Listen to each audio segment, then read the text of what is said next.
যেখানে সরকার নিজেই বলেছে অনেক গায়েবী মামলা হয়েছে।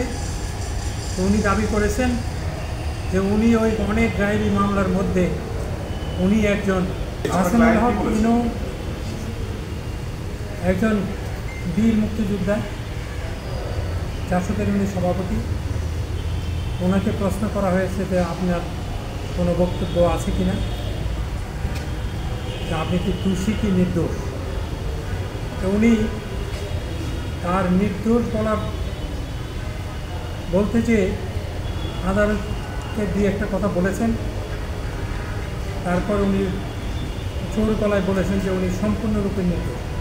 তো উনি বলছেন মামলাটি উদ্দেশ্য প্রণোদিত এবং রাজনৈতিক আক্রোশের উনি শিকার, এবং উনি বর্তমান তত্ত্বাবধায়ক সরকারের যে ঘোষিত নীতি, যেখানে সরকার নিজেই বলেছে অনেক গায়েবী মামলা হয়েছে।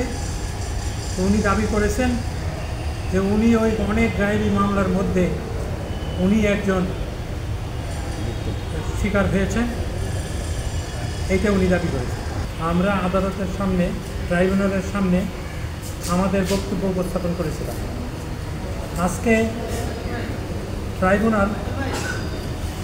মাননীয় ট্রাইব্যুনাল আমাদের যে ডিসচার্জ অ্যাপ্লিকেশন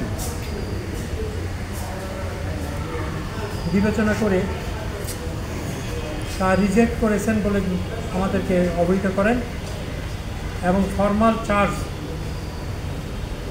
8টা হেডে ফর্মাল চার্জ গঠন করেছেন। ফর্মাল চার্জ গঠন করে আগামী 30 তারিখ দিন ধার্য করেছেন মামলার পরবর্তী কার্যক্রমের জন্য সাক্ষ্য গ্রহণ। এই